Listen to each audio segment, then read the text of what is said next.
یو ورځ یو ځنګل ته درې بوناګان لاړو. هلته دې ښکلې ښکلې بوټي او ونې ولیدې. د بوناګانو دا ځای ډېر زیات خوښ شو او دوی اراده وکړه چې موږ به دلته خپل کور جوړ کړو. دلته خو اسیم د خوراک هر څیز موجود دی، سبزي موجوده ده او میوې هم شته. دلته خو موږ ډېر پرسکونه ژوند تېرو.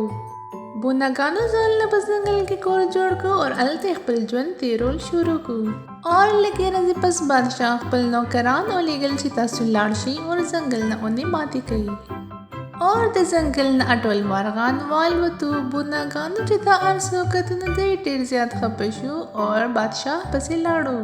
بادشاه ته یې منت وکړو چې تاسو مهرباني وکړئ او دا ځنګل نه ونې مه ماتوئ. دا ونې خو موږ له اکسیجن راکوي او موږ له خوراک هم راکوي. موږ له پکار دا ده چې موږ نور بوټي وکرو چې زموږ فضا صفا شي. بادشاه د دې خبرې واورېدې خو د دې خبرو په هېڅ اثر ونه کړو او دوی یې د محل نه بهر وایستل او د ځنګل نه ټولې ونې کټ کړې.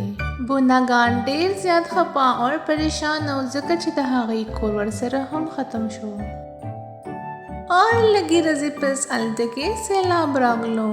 ځنګل نه و، د دې د وجې نه ټولې اوبه د بادشاه محل ته دننه شوې.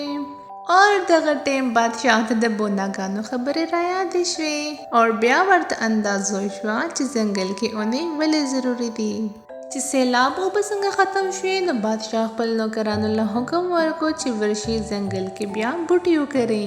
اور دغه شان لږ وخت پس ځنګل ته مارغان واپس راغلو اور دا ځنګل یو ځل بیا آباد شو او بوناګان هم ډېر زیات خوشحال شو.